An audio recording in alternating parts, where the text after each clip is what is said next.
First time naik kereta cepat, jarak jauh terasa dekat. Wush wush wush langsung melesat, hemat waktu jadi lebih tepat. Kereta cepat Jakarta-Bandung atau WUS menjadi buah bibir publik saat ini. Bukan karena seberapa cepat kereta tersebut melaju dari Jakarta ke Bandung, melainkan utang yang masih melaju dengan nilai fantastis.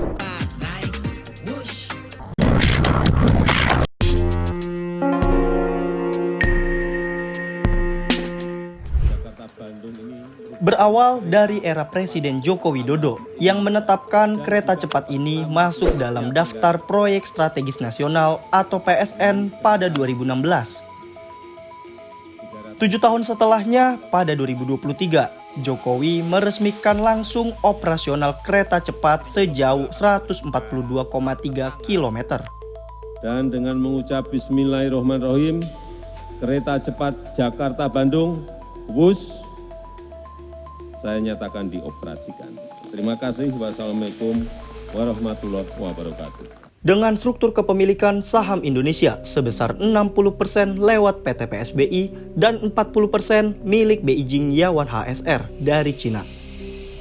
Biaya yang digelontorkan untuk kereta cepat Jakarta-Bandung menghabiskan 7,27 miliar dolar Amerika Serikat atau 120 triliun rupiah dengan kurs 16.605 rupiah. Dari jumlah tersebut, 75% dibiayai melalui skema pinjaman dari China Development Bank dengan bunga sekitar 2% per tahun dan tenor 40 tahun. Sementara 25% sisanya berasal dari modal bersama kedua negara. Bunga utang pembangunan WUS ini terbilang tinggi dibanding proposal kereta cepat milik Jepang yang menawarkan 0,1% per tahun. Selama pembangunan, biaya proyek WUS membengkak 1,2 miliar dolar Amerika Serikat atau 19,96 triliun rupiah. Alhasil KCIC kembali berhutang dari China Development Bank dengan bunga yang lebih tinggi di atas 3% per tahun untuk menutupi pembengkakan proyek WUS. Hal itu mengakibatkan beban bunga mencapai 120,9 juta dolar Amerika Serikat atau hampir 2 triliun rupiah per tahun. Selain melalui pinjaman, biaya proyek WUS juga ditanggung melalui penyertaan modal negara atau PMN kepada PT KAI dari APBN. Kok bisa pakai APBN? Karena Presiden Jokowi kala itu menerbitkan Perpres nomor 93 tahun 2021 yang memperbolehkan penggunaan dana APBN untuk mendukung penyelesaian proyek ini. Padahal dalam aturan sebelumnya, pendanaan proyek secara tegas mengatakan tidak bersumber dari anggaran negara.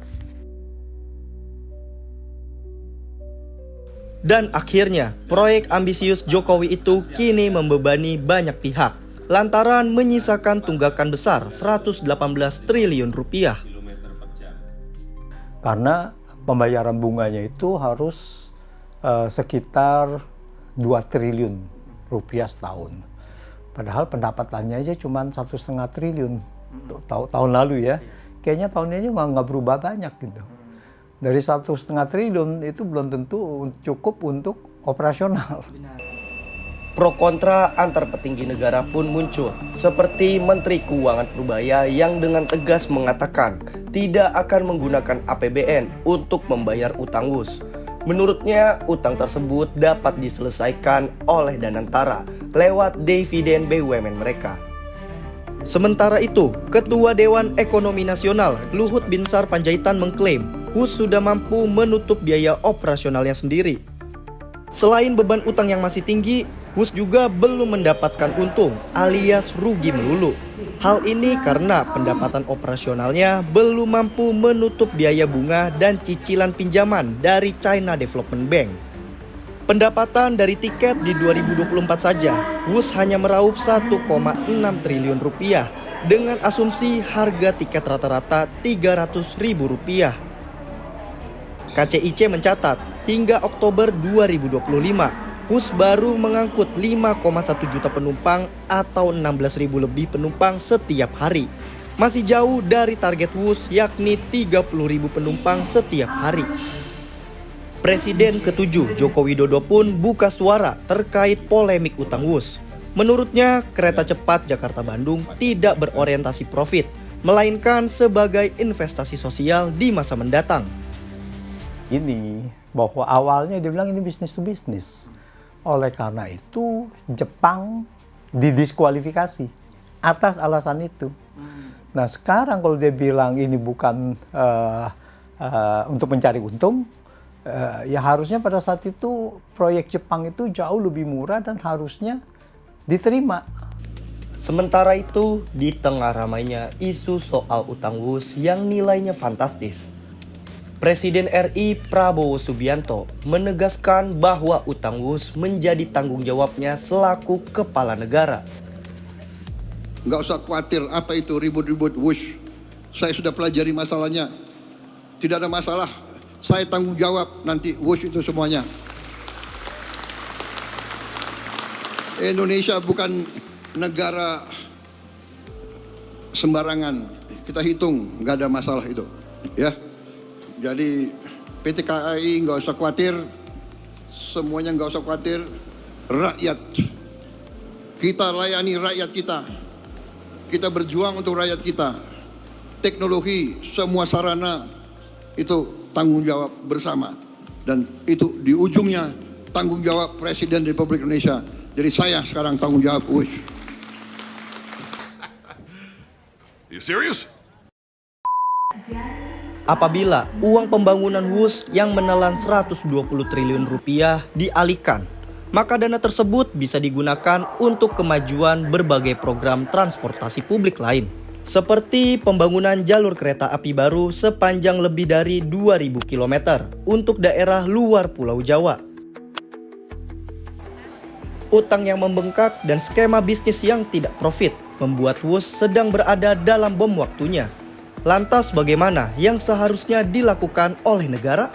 Bahwa secara operasional kita jalankan, kalau ada kelebihan utang, kelebihan dana cash flow dari operasional, itu kita bayarkan untuk bunga utang. Ya. Nanti sampai 10 tahun yang akan datang kita lihat apakah kita sanggup apa tidak untuk membayar cicilannya gitu. Nah bisa saja bahwa tahun sekarang kita bayar 100 miliar, nanti kemudian 200 miliar tahun kemudiannya 3 tahun lagi mungkin bisa menjadi 1 triliun ya. Nah itu yang kita harus ngelihat, tapi kita harus batasi misalkan suku bunga utang seperti yang ditawarkan Jepang, misalkan 0,1%. Nah jadi kita cut loss saja gitu kan, daripada kita sekarang mendingan kita rugi 10 daripada kita rugi 100 untuk dalam tahun-tahun yang akan datang. Apakah WUS itu sampai sedemikian pentingnya bahwa itu tidak bisa dihentikan? Tidak juga kan, tidak ada WUS juga sebetulnya orang bagus-bagus saja. Bahkan dengan Agro Parahyangan dulu sangat nyaman sekali kan. WUS bisa dibilang menjadi ikon baru sistem transportasi massal yang cepat di Republik ini. Tapi apalah artinya jikalau meninggalkan hutang menumpuk yang menjadi bom waktu?